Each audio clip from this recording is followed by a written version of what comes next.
I'm obviously from Erlang Solutions, you can see.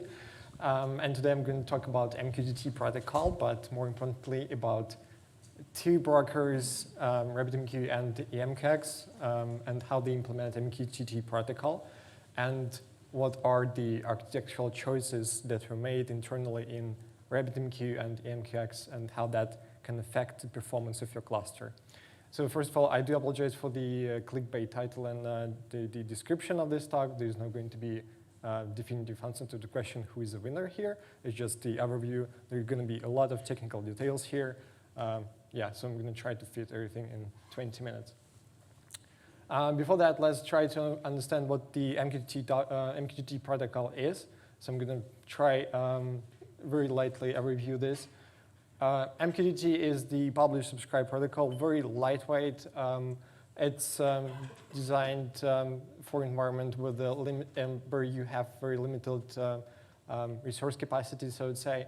And some devices, clients, MQTT clients, they can connect to the broker and publish messages. The other brokers, if they are like to show the interest in some topics and some events, they subscribe to those events and then receive the events from the broker. That's as simple as is. MQTT protocol itself, it's very lightweight, as I said. It's essentially 2 bytes overhead or 1 byte overhead of the MQTT protocol itself on top of the payload that you have in your message. So here's how the subscribe publish would look like. Each client can show an interest in some topic using a filter. There are some wildcards in that filter, and whenever the message is published by other clients, the device is going to eventually receive these events. So there are a lot of MQTT clients. There are a lot of brokers, but which one should you use for your next application, or maybe which one should you move from current solution that you're using as MQTT broker? Let's find out. In this talk, I'm going to talk only about EMQX and RabbitMQ. Why EMQX? So before that, EMQX, for those who don't know, EMQX is MQTT broker.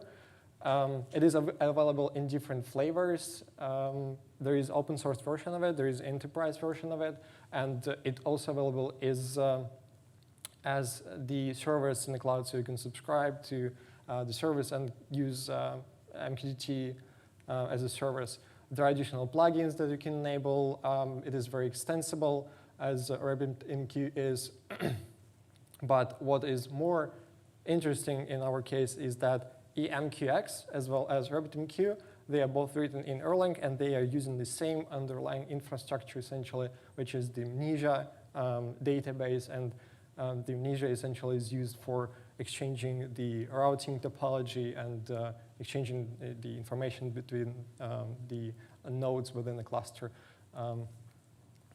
Right, so let's straight go to the performance measurement, because for some of our customers that we have seen, they can consider performance as one of the main criteria when it comes to the choice which broker they would like to use.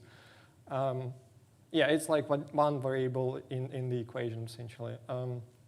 For the stress test, I used these tools. So quickly, I used MZBench. MZBench is the stress test tool distributed. It's also written in Erlang. There are 3 types of nodes. MZ server, which accepts your scenarios. So you'd like to create one publisher and many consumers and different scenarios. You send this data to the MZBench server. Then this data is propagated to the MZ controller. And those MZ nodes that you see on a graph here, those nodes are going to be used for as MQTT clients to connect to your cluster. In terms of a cluster, I used 3-node cluster. Each of them were provisioned with 2 cores and 8 gigabytes of memory. It is M5 large instances. And so all of them, they were provisioned with Prometheus node exporter, which pushed the metrics to the Prometheus. And then I captured the data on the Grafana, and to automate that, I used Ansible and Terraform. So literally, the stress test execution took like a couple bash scripts, essentially. All right, there are two test scenarios, many-to-one and many-to-one, where, for example, this can be seen in the example where you have a lot of devices in the field. They are measuring some temperature or pressure from tubes. They are sending that information to the broker.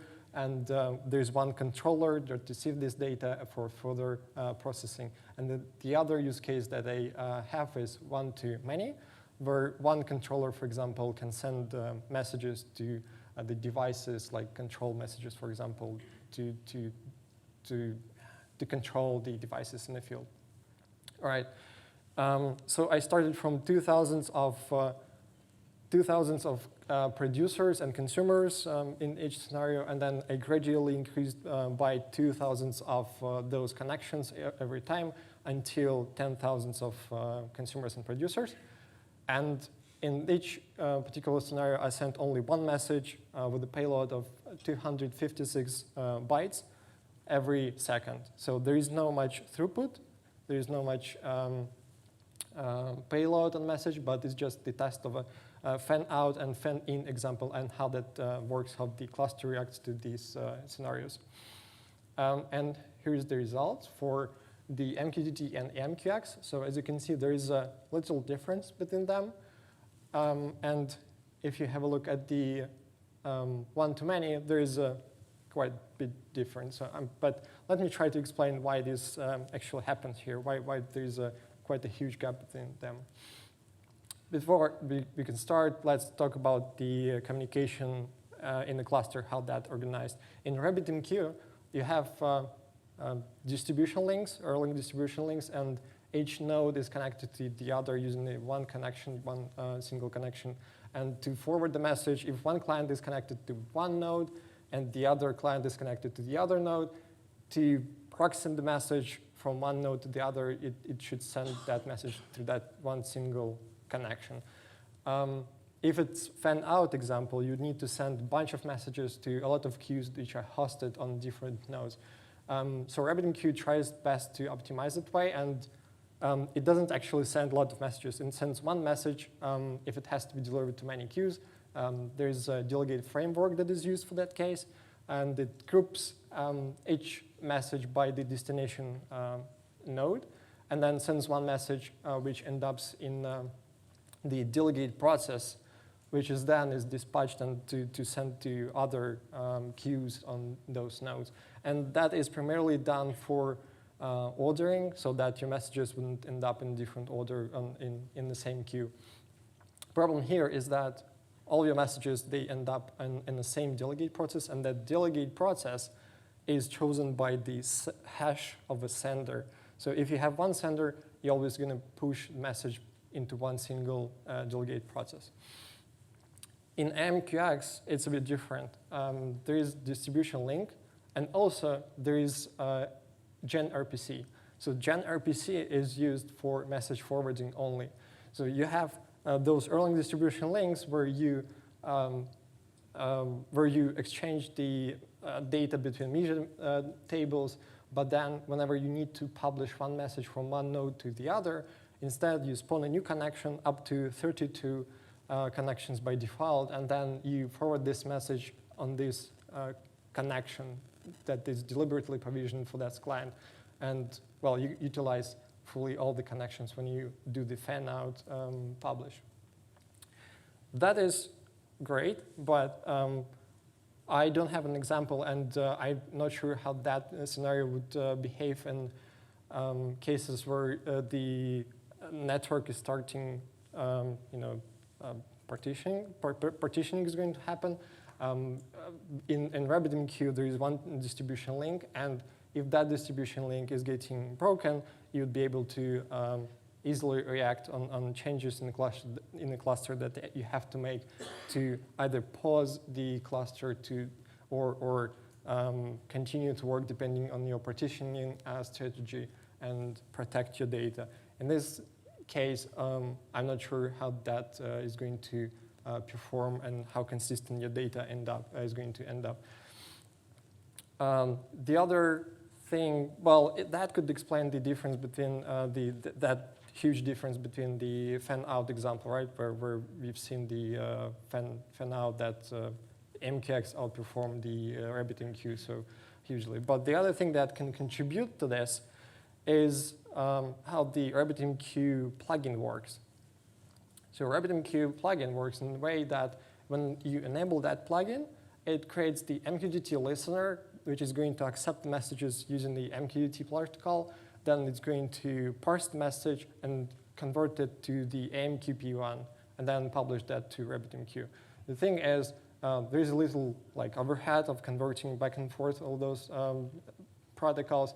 I really did glad to hear that there is a movement towards the non-protocol version of RabbitMQ in 3.9, I think, that Michael said about on the initial keynote. But also, that is going to also eliminate the additional overhead of using the MQP direct channel.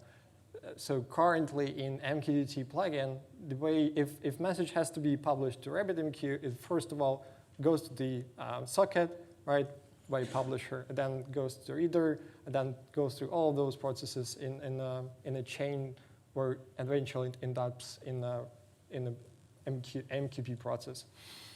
The thing is, if you need to receive the same message on the same channel, that message has to go through all that chain, including the MQTT reader, which is also responsible for reading and writing messages. If you have a look at the MQP example, how MQP works internally, you'll see that the message, when it has to be read by a reader, it goes to the reader process, while the writer is only responsible for writing messages. So you see two different channels here. They are not dependent on each other. The only channel, which is the main Erlang process that is responsible for exchanging messages. I did run the test test scenario for MQP protocol, and well, the difference is less that obvious here. You see that the MQTT, MQP example and EMQX is almost similar.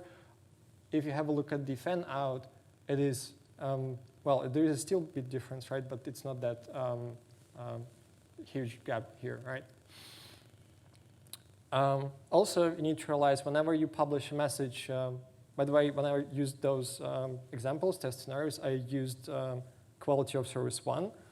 And whenever you publish a message using quality of service 1, it means that the message is going to be translated to the persistent message, which means that RabbitMQ automatically is going to try to persist the message on a disk, and that's where the queue implementation matters here. In RabbitMQ, there is a really sophisticated implementation of a queue. It's currently, by default, it's a variable queue. You can plug in a different implementation of it, but there's a variable queue. It tries to balance between the persistency, the data, and the latency that it can provide to the client to publish the message. And in the worst case scenario, the message is going to go through the in-memory and internal and in-disk stages and back to the in-memory only. Whilst in EMQX, you only have in-memory queue, which is very simplistic. It's a priority queue where if you have any other messages coming in and MQX cannot publish more messages to the receiver side, the message eventually is going to be dropped on the floor. So it means that in RabbitMQ, by default, out of box, you have a persistency. You have a queue that can be persistent on a disk. If your RabbitMQ crashes or something restarts, your underlying infrastructure doesn't behave very well, the broker is going to restart, and the clients will still be able to connect to the broker and receive messages that you published to the broker, whilst in the MQX, it is not yet possible unless you're using a plugin to provide additional persistency layer, but that is only available in the paid version of it. All right, the other thing that can slow down your broker, but it is not necessarily a bad thing, it's the throttling, how it is implemented in RabbitMQ. There is a famous flow control mechanism where each participant in a chain of those processes have a credit. So for example, here in this case, if a message has to be received by the broker, is then going to be read by the reader. There's one message going to be read by the reader. And then if the message has to be sent to the channel, the reader is going to consume one credit, and then channel is going to consume one, is going to decrement that credit from the originator of the request. And these two processes, they're trying to keep on seeing those credits to not send more messages. They shouldn't actually send messages if they cannot.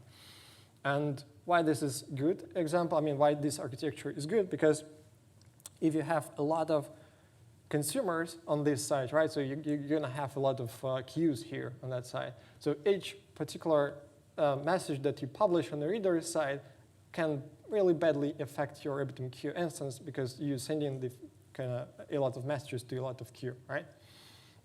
This flow control is going to protect you because the client, the RabbitMQ will not read from the receiving buffer, which means that the sending buffer and the sending zone is going to be full, and that's why that's how the RabbitMQ is going to push back the MQTT clients who are trying to push messages to the RabbitMQ.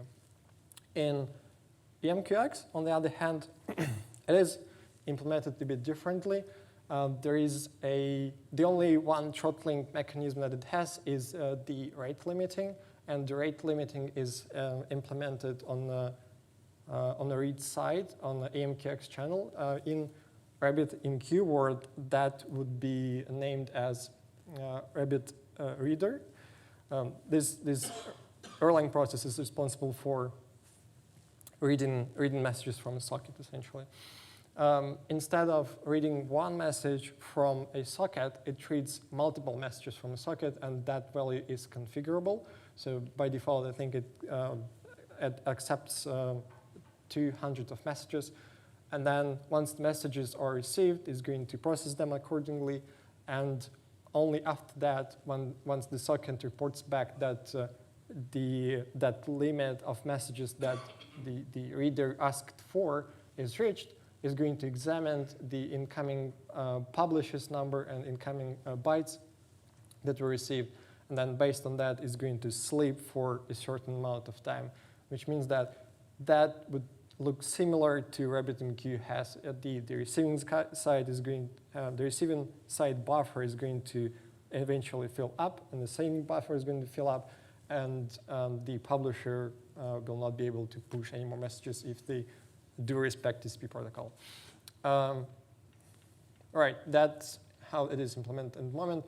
The bad thing about this is it is very easy in terms of how you can implement the throttling, but on the other hand, if you're trying to, if there are a lot of subscribers on if you start a lot of subscribers, they will create a lot of sessions, which is the RabbitMQ queue in terms of the RabbitMQ terminology. That each message can badly affect all those processes that you have in your broker, and which means that you'll have a growth of memory uncontrolled, and eventually your broker will run out of memory, which is bad essentially. All right. So as to the winner, there is no really winner in this case, because if you're trying to aim only for the performance is clear, right? The MQX won in some cases, whilst it didn't kind of provide the same level of guarantees as RabbitMQ has. You have message store out of box without any need to pay additional price for integration with other storages. The storage that is available for EMQX in enterprise version is MongoDB, MySQL, and Postgres, I think. And I do not have even the performance numbers if you would like to try to store each message in MongoDB, for example. That, I would say, I mean, from my perspective, it would be slower because you're trying to communicate to the merge server, whilst in the RabbitMQ, there is a local in-memory implementation of a queue, which is supposed to be faster than sending data over the wires to the remote node. Yeah, I think that's essentially it. Thank you very much, Grigory.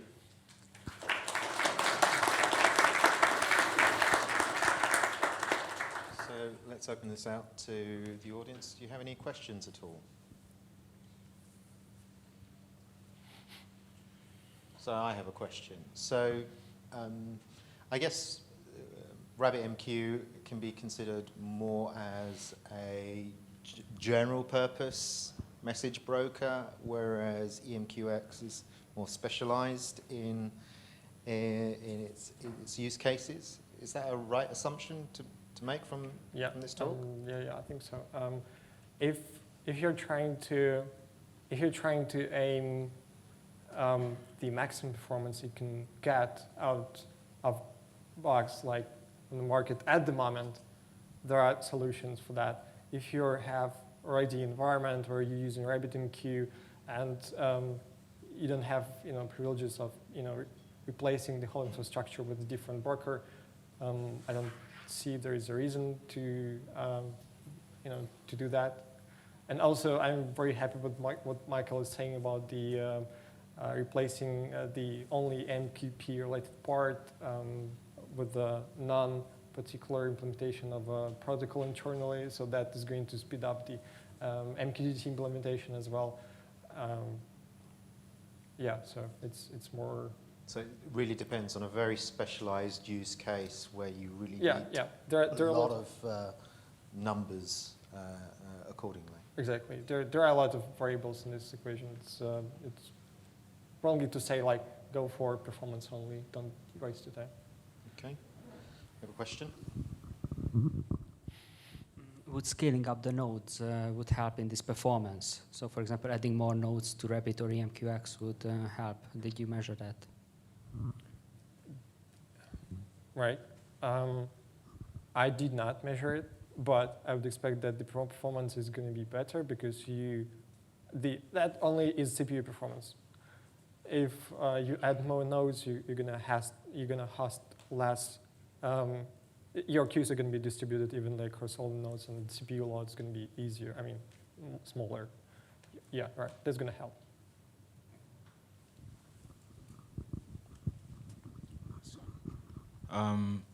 So I think with MQTT use cases, I think the main performance measure is how many connections can you establish on a node.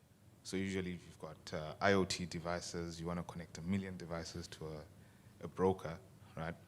So just comparing between the two, how many connections can RabbitMQ, a single node, handle in comparison to a single EMQX node? It has this. I don't have any numbers, right? Okay. Yeah. But which one handles more? Oh, which one?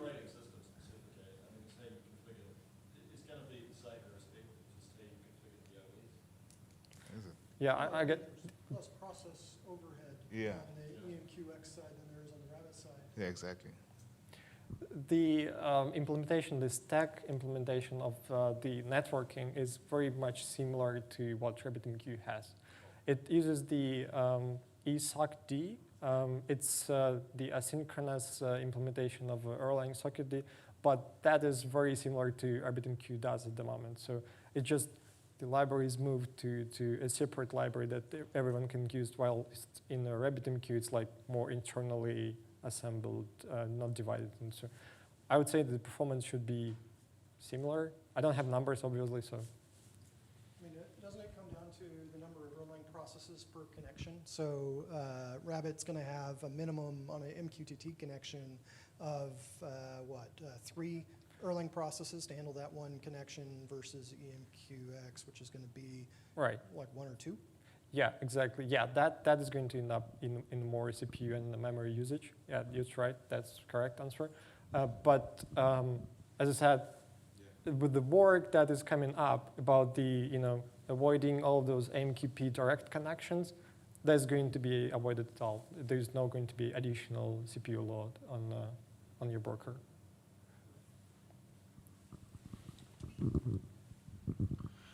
Did you have a look at RabbitMQ, as it's also built on Erlang? I did look into RabbitMQ, but not in terms of the performance measurements. I know about RabbitMQ, the test scenarios that they use, they are essentially was inspired by RabbitMQ implementation of the test scenario that they used and suggest to use in test scenarios. That talks for next year, I think.